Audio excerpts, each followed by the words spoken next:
Saya Vindi dari KPP Pratama Poso. Saya Dila dari KPP Pratama Maumere. Halo, kenalin, aku Mita Fitriani dari KPPN Madiun. Halo, aku Nada dari KPP Pratama Mamuju.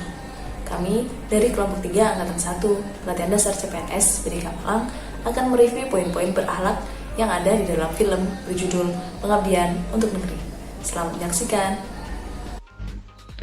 Film ini mengisahkan tentang seorang pengabdi negara bernama Ibu Sri Handayani yang berusaha memakmurkan pendidikan di daerah pelosok, tepatnya di SD Kecil Pojok, Dusun Wates, Kecamatan Pulau Kulon, Kabupaten Grobogan. Namun, terkendala oleh dukungan lingkungan, fasilitas, dan juga akses jalan. Yang pertama, berorientasi pelayanan. Bu Sri telah menerapkan nilai berorientasi pelayanan karena telah memahami dan memenuhi kebutuhan masyarakat dengan bersedia ditugaskan di daerah pelosok dan bertanggung jawab atas tugas yang telah diberikan demi memberikan pelayanan yang prima untuk masyarakat yang kesulitan dalam akses pendidikan.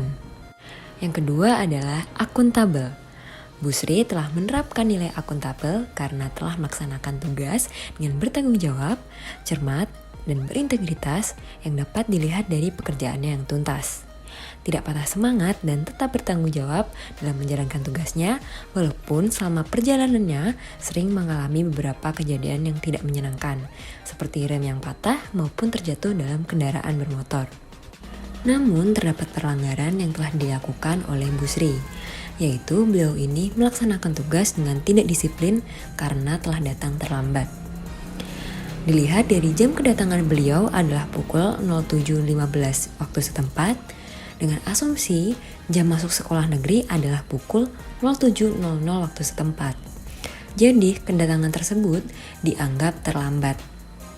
Sehingga guru sebagai role model bagi siswanya, jika guru memberikan contoh berangkat yang terlambat, maka siswanya pun akan meniru apa yang dilakukan oleh gurunya, yaitu datang terlambat. Dan jika jam datang guru terlambat, maka jam mengajar pun akan terkena dampaknya, yaitu jam mengajar akan jadi lebih sedikit. Yang ketiga adalah kompeten. Bu Sri telah menerapkan nilai kompeten karena beliau ini telah menjalankan tugas dengan kualitas terbaik, tanpa pamrih dan dengan gigih melanjutkan tugasnya sebagai guru di daerah terpencil walaupun dihadapkan dengan berbagai rintangan.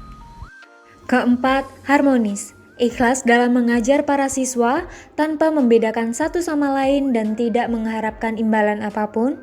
Memahami latar belakang siswa ditunjukkan dengan memperbolehkannya seorang siswa untuk membawa sang adik bersekolah, memperbaiki fasilitas sekolah yang kurang memadai dan membuat lingkungan sekolah senyaman mungkin bagi para siswa. Kelima, loyal.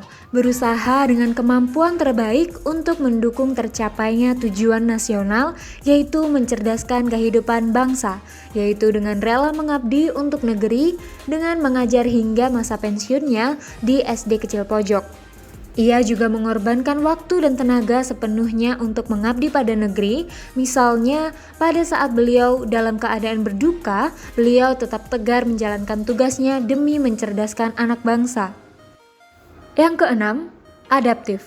Ibu Sri Handayani terus berinovasi dan antusias dalam menggerakkan serta menghadapi perubahan, yaitu dengan mengusahakan pendidikan di desa tersebut agar sama kualitasnya dengan yang ada di kota, walaupun dalam keterbatasan sarana prasarana, serta tetap sabar dan selalu berusaha menyesuaikan diri dengan semua keadaan siswa, karena daerah tersebut masih daerah yang tertinggal. Memberi materi tambahan di luar jam mengajar untuk meningkatkan pemahaman siswanya. Ketujuh, kolaboratif.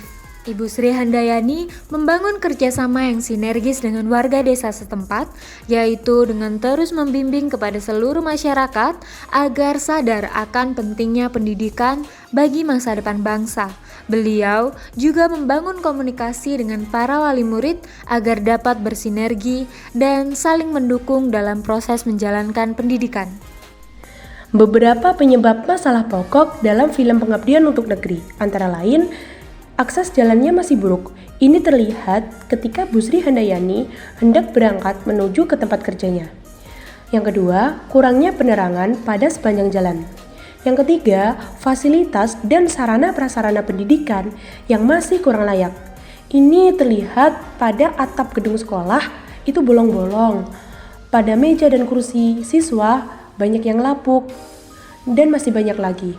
Yang terakhir, lingkungan keluarga siswa yang masih belum mendukung dan sadar akan pentingnya pendidikan. Poin selanjutnya ialah alternatif pemecahan masalah. Dari dua sisi, yang pertama dari sisi pengajar Bu Sri Handayani. Sebaiknya Bu Sri Handayani berangkat lebih awal ke tempat mengajarnya. Karena mengingat perjalanan yang ditempuh untuk sampai ke sekolah membutuhkan waktu yang cukup lama. Dan melakukan inovasi kegiatan yang dapat menunjang pembelajaran dan semangat belajar para siswa.